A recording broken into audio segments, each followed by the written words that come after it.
Hi, my name is Zhihao from the University of Tokyo. I'll be presenting DeepTreeSketch, neural graph prediction for feasible 3D tree modeling from sketches. Basically, in our daily life, we can find the trees almost everywhere. They are probably one of the most common creatures in the real world. Therefore, the presence of high-quality 3D tree models can often greatly enhance the reality of 3D virtual scenes. And these models can be used for applications such as video games, movies, urban planning, and forestry, etc. The most traditional way to create 3D tree models is to use some commercial city software such as Blender and Maya, and the users have to manually create every detail very patiently, including the branches and leaves.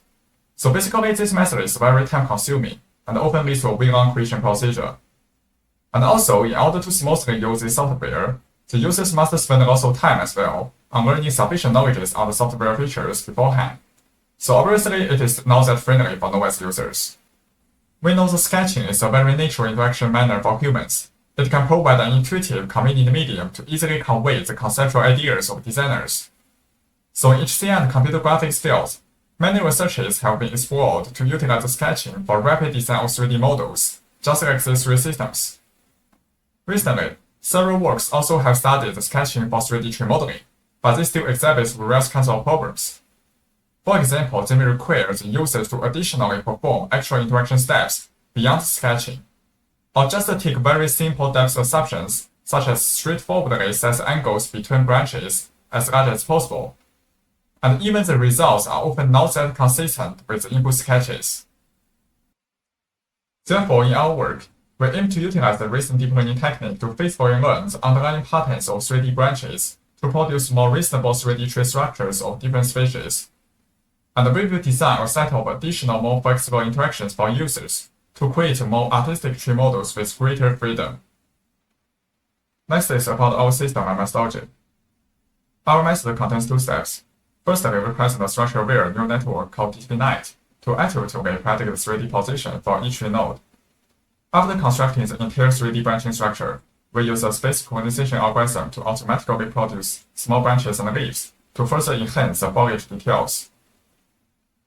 So let's see the first step, which is the key to our paper. Because the tree structures can be regarded as graphs, we use the recent graph neural network technique to directly learn the 3D hierarchies of the branching structures. And the network follows a branch first order to progressively infer 3D depths for each tree node. Now suppose we are currently visiting this red node PT. The green nodes are those whose depths were already predicted, while the other gray ones are the rest nodes waiting for being processed. The network first takes as input the x and y coordinates of the current node PT and encode it into a feature vector. At the same time, it also considers the global structural information of the entire 3D tree graph. Then we use another graph encoder to embed the 3D tree structure constructed from previous steps into a lattice space as well. Finally, the two encoded vectors will assemble together and feed into a residual network to output the depth coordinate for the current node. And we employ this network iteratively until all the tree nodes have been processed. Regarding the details on the implementation and training, please directly refer to our paper. Apart from the specially designed neural network, a high-quality 3D tree dataset is another key factor to ensure the inference quality. But unfortunately, there's no public dataset of 3D tree models. Therefore, we implemented three different algorithms to generate the training dataset from different data modalities. For example, we developed a parametric L-system algorithm to automatically synthesize realistic tree models of different species from scratch. This method contributes the majority of the training data. Moreover, we also included a few real-world trees that are reconstructed from point clouds and images. After constructing the initial 3D skeleton through TGP-Net, we use a simple space coordination algorithm to automatically distribute branches and leaves on the foliage region to enhance the complexity of the final tree shape. So assuming we have this 3D skeleton constructed by the network, we first randomly generate a number of marker points around the terminal branches in 3D space, and these markers represent the space available for branch growth. Then, we prepared a small library of predefined simple branch templates. For each terminal node, we randomly select a template from this library to grow new branches to occupy the space. Regarding how to calculate the growth direction for each new branch, firstly, those very close marker points are removed to avoid intersection. Then, all the markers inside this conical perception value P will be regarded as the available space for this tree node to grow. Therefore, the optimal growth direction can be calculated by this formula. So this is the whole algorithm, In addition to the optimal direction, our system also considers the gravity and the direction of the parent stem. By adjusting the relative influence of these directions, users can produce various foliage structures more flexibly.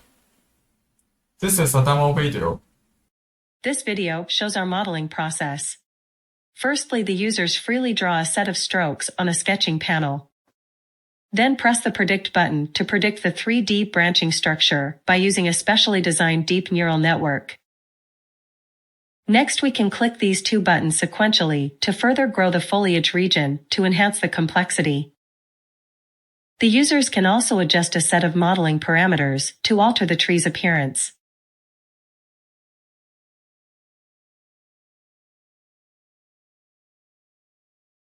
We can also change the leaf and branch textures.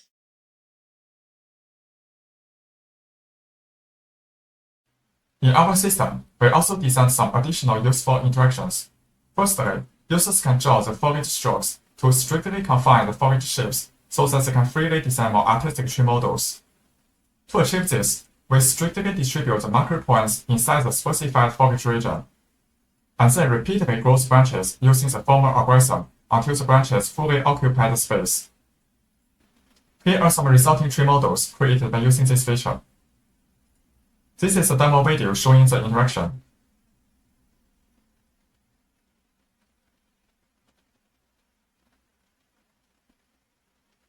Additionally, we also provide an extra feature for novice users called Next Sketch Guidance. We noticed that most novice users may have no idea how the trees of different species grow their branches in practice. Therefore, as a reference, our system can guide the users by showing the optimal growth range at current cursor position for the next sketching step.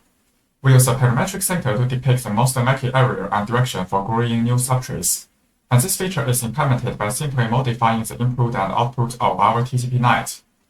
This is a demo video for this feature. This video shows how this feature works. In the beginning, the user can choose one tree species that they want. The textures and parameters here will be accordingly changed into the corresponding tree species. Then, once the user press the Alt key, we will immediately show the prediction of the most likely range for the next sketching step. And the user can freely refer to it for drawing new strokes. Okay, and this is also an example showing the drawing process for another tree species. Here are some resulting tree models.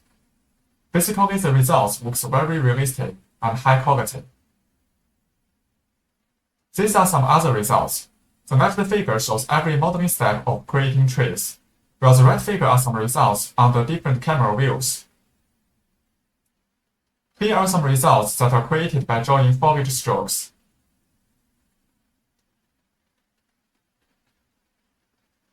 This is an animation with assembling our multiple results together into a game scene. This is another bonus application. We can use our method to reconstruct the real-world trees by strictly sketching strokes according to the given photographs, and these are some examples. We then compare our method with a few state-of-the-art 3D tree modeling systems. Firstly, Cheng system require additional interactions more than sketches. The users need to additionally find a similar existing tree model as a parallel reference to get the 3D inference, which will make the interaction more cumbersome. And because the selected tree reference will heavily influence the resulting tree structure, the users have to carefully select the reference with proper tree species. Moreover, this method takes way much longer computation time than our system. Regarding the second system, it often cannot guarantee the results are consistent with the input sketches, especially when only few strokes are drawn, so it is kind of unstable. Moreover, if the users want to get better results, they have to carefully draw very complex sketches, leading to a very long creation time. More recently, there is also a VR-based modeling system, but the VR devices are too expensive to purchase and only provide very limited precision. By comparison, although our system works in 2D, it can still produce very feasible results. We also performed the user study to evaluate our system as well as other two open-source systems. In this study, 10 participants were invited in total. The left table shows the results of the CSI questionnaire. Overall, our system received the highest ratings on all the metrics. Moreover, the red figure shows some tree models created by different systems. Obviously, our system can achieve much better consistency and visual quality. Moreover, we also perform a task to compare the controllability of the three systems. In this task, we ask the participants to reproduce a tree model according to a given photograph. So let's see the modeling procedures.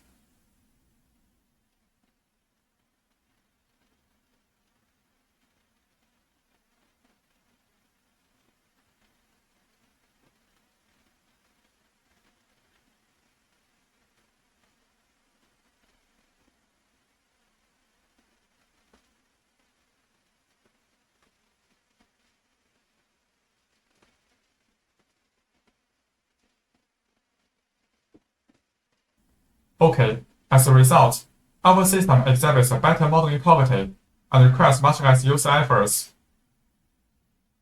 At the end, we also evaluate the effectiveness of the next sketch guidance feature. We divide the 10 participants into two groups, one using this feature, while the other group doesn't. The left table shows that this feature can significantly improve the modeling efficiency, and in the right figure, we show the two example tree models using and not using this feature. That's the end. Thanks for listening.